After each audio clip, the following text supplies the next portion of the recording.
So here are 5 secret hacks for you if you're preparing for the Police Online Assessment Centre, specifically for the briefing phase.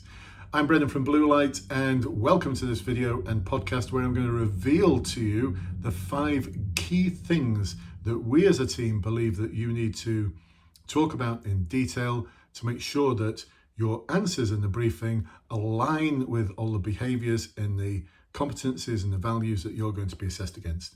So if you're in the police recruitment process and you've not come across one of these videos before, you might be thinking, who is this guy? What's he on about?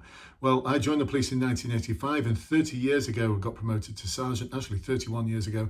And 30 years ago I started coaching and supporting people for promotion boards, for specialist interviews, and over the past 15 years I've been supporting people for the recruitment process with awesome success. Just check the Trustpilot reviews below, and thank you everyone who's written them.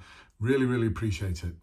So we've also got a team, and we run something called the Academy. This is where we work with you really intensely to ensure that you're going to pass with honours, pass with really high marks every stage of the recruitment process. Small group webinars, one-to-ones. We've got a small coaching team, and we came together the other day to talk about the 5 key things that we can talk about that are going to enable you to really succeed. And this is what those 5 things are.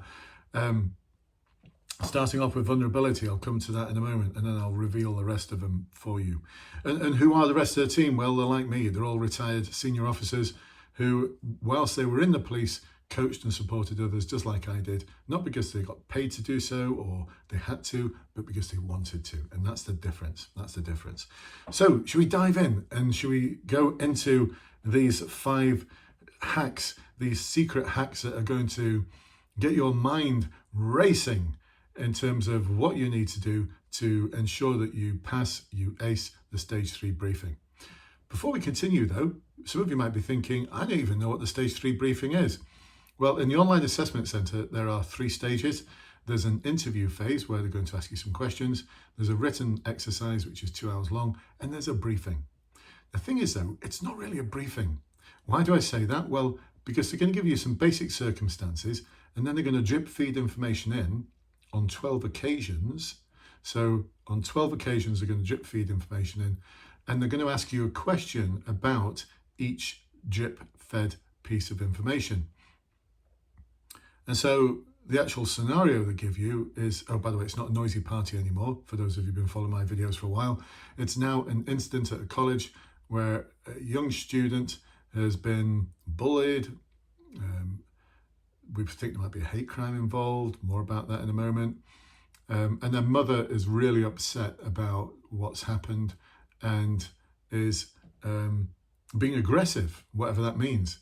And the head teacher's called you to the college to ask for your support. Now, I know some of you might be thinking, well, that's insane. The police don't do stuff like that. Well, I know. I'm a governor at my children's school. And the set of circumstances that we're aware of that you're being presented with, we would never call the police.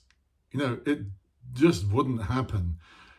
Unless perhaps the parent wanted or insisted that the hate crime element was investigated. But ordinarily, we would never contact the police. And even then we'd say, well, you contact the police and we'll cooperate with any investigation. We've got our own internal systems and processes in place. And that's what Ofsted wants to see. That's what the parents want to see. It's what the young people want to see. It's what we want to see. So once again, College of Policing have come up with a completely unrealistic scenario, just as they did with a noisy party. That was completely unrealistic. The police don't attend noisy parties ever. They just don't. They've got no tools and powers to deal with them. So they've come up with something else which is completely unrealistic. But it doesn't matter whether we think it's unrealistic or not, because it is what it is. And you've got to pass it before you get to the next stage where you can actually speak to real people at your final interview. So we've got to get through this stage. Should we start? Should we push on? Vulnerability. So that's the first thing we've got to start thinking about, is the extent to which this young person is vulnerable or not. And the way we're going to do that is think about threat, harm and risk. So we sort of introduce this matrix for our clients of how to actually assess someone's vulnerability and then do something about it. So that's the first key thing. We've got to be aware of the vulnerability. the information that leads us to decide how vulnerable or not this individual is, and what we're actually going to do in respect of the next thing, which is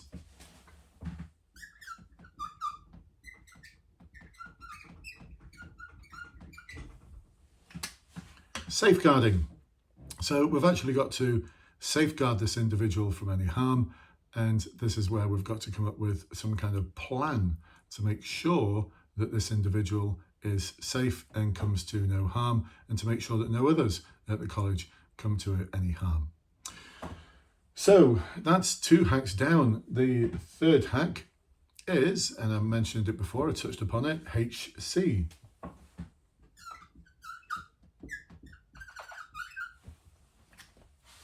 Which stands for hate crime. So in the limited amount of information that we've got about this scenario, because we have our ethical contacts right across the constabulary, and also people who are involved in recruitment, and there's some things that forces tell their candidates in positive action talk. So, we pick a lot of stuff up ethically. We're aware of the sort of exercise that you're going to get. And what we're also aware of is that the circumstances that they're going to present you with would actually amount to a hate crime. So we've got to know how to actually investigate a crime. This is what we're good at. I mean, we've got 150 years worth of experience in policing in our coaching team, and they're all awesome officers. They're all gurus in they've got a huge amount of expertise in their particular areas of business. And we've got ex-detectives, we've got ex-neighbourhood officers, response officers, who all achieved high ranks of inspector, chief inspector, and superintendent, chief superintendent. So there's a huge amount of knowledge there.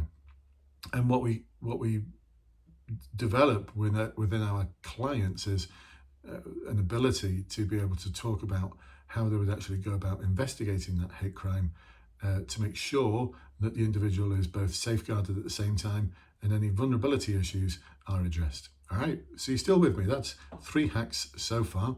These are things, by the way, we call them secret hacks because you won't find them elsewhere. You won't find these anywhere else. Why do we know that? How can we say that? How can we be as bold as to say that? Well, we've Googled it. We've not found anyone else who's giving any advice, anything like this. The advice most people are giving you on YouTube, actually, it's up to you. You can follow whatever advice you want, but check the credentials of the people who are actually giving you that advice. They either don't say what those credentials are, or you'll find that they've actually never been in the police. And so, duh. Who would you much rather take advice from? You decide. You decide. So, number 4.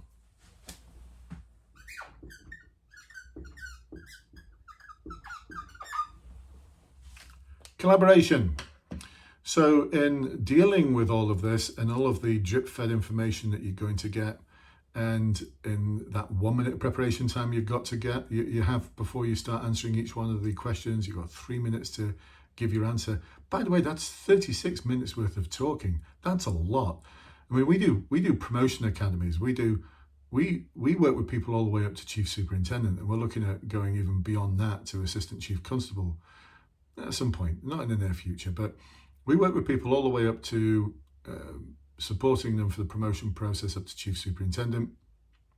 And in terms of the briefing itself, I mean, most of them at senior ranks to go for chief inspector or chief superintendent, they have to do a briefing, and it's like 15 minutes long, like no more than 15 minutes.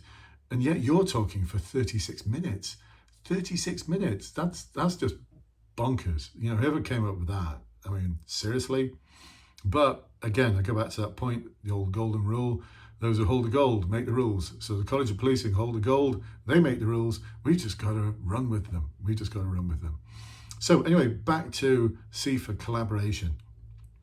So in terms of being able to resolve this matter, you are not going to be able to do this on your own. You're going to need to work with other agencies, with other services, and all of the individuals involved and families involved. You're going to have to work with them all, and you're going to have to come up with some kind of game plan to form that collaboration and some way of delivering that tactically. And so that's something else we talk about in our webinars, because we actually guide people through this exercise in our webinars. We don't just talk about it, we actually practice it and get people to practice for 3 minutes. Oh yeah, seriously, the only way to make sure that you're going to ace this is to practice and then practice and then practice. And when you think you've practiced enough, you haven't. Practice more, practice more. And so we get them to practice on our webinars, but we've got to make sure they've got the knowledge and understanding first. Otherwise, we're asking them to practice something which they're like, but I don't even know what to say. They've got to know what to say. And this is why we talk about how we would form that collaborative relationship. Once again, over 150 years worth of experience in collaborative working. That's what we're good at. A lot of us on our team have got a background in neighbourhood policing. I spent 8 years as neighbourhood inspector. It's my first love in policing. It's the thing that I love the most, being a neighbourhood inspector. And so in terms of how to build up strong collaborative partnership, problem-solving relationships, we've got it. We've nailed it down. And so you need to talk about collaboration, because the collaborative problem-solving part of what you talk about will nail so many of the behaviours in the CVF, the things that you're being assessed against. Still with me? Making sense? All right. By the way, if you want to find out more about the Academy and how to join us and how to be part of this cadre of individuals who we're working with, like I said, it's only small groups. We don't work with big groups. It's not like 20 or 30 people on our webinars. It might be 10 at the most, sometimes 5, sometimes even less. I've even jumped on webinars before when there's just been 2 people. So it's almost been one-to-one time with me. And then there's all the one-to-ones as well. If you want to find out more about that and how we actually guarantee the result, and yes, we do guarantee it. Seriously, we do. If you fail the first time, we'll keep working with you. And if you fail the second time, it means we made a bad choice and we've not worked hard enough for you. We've not served you well. So we'll give you a full refund. So you've got nothing to lose, have you? There's nothing to lose there. Anyway, want to find out more? Check the links and we'll arrange a call. It's about 45 minutes long. There's no commitment asked for. We just assess your needs, see if we can actually work with you. And just because you're breathing and you've got a pulse doesn't mean to say we're going to work with you. It's got to be a good fit both ways. And we've got a reputation to look after. We don't want people putting reviews on our website or on Trustpilot to say, yeah, great service, but didn't actually need it. It wasn't for me, So we don't want that. It's not a good look. Anyway, check the links below. Come and join us. Right, should we go to the last one? The fifth one. OOC. What does that stand for?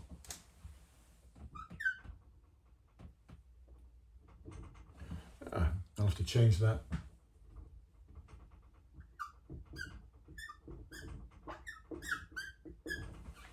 Yep, sorry, whoops. I was about to make a big spelling mistake. So for those of you listening to this on a podcast, spelling mistake. So out of court. You might be thinking, out of court, what do you mean by that? Well, what we're looking for is a resolution to this. If this whole set of circumstances is going to be problem solved, what we want is to try and enable the college to return to some kind of normality, to ensure that any vulnerable people identified can continue with their studies, and that any perpetrators are dealt with in a way which is fitting for the set of circumstances. Now, we're big believers in not criminalising young people unless you really seriously have to, and only if it's a last resort. And I absolutely believe in this. As a neighbourhood inspector, we spent a lot of our time working on out-of-court disposals. So what that means is that we're making sure we don't criminalise young people unnecessarily, because that can really affect and impact on their future. Now, for serious crimes, young people sometimes had to go to court. It's unavoidable, but we'd work with the victims, we'd work with the witnesses, and we'd work with the alleged perpetrator as well, the offender. We want the best outcome for everyone, and we'd work with other agencies that would enable us to do that. Now, in this set of circumstances here, there's nothing we're aware of that is sufficiently harmful that someone would actually go to court for it. In reality, the set of circumstances we're aware of, no one's going to go to court. No one's going to get prosecuted for this. And so what we want to look at is out-of-court disposals. And this is where we can look at the sort of restorative justice principles and setting up RJ meetings and making sure that everyone listens to each other and they're aware of what harm was caused and what impact it had on their lives.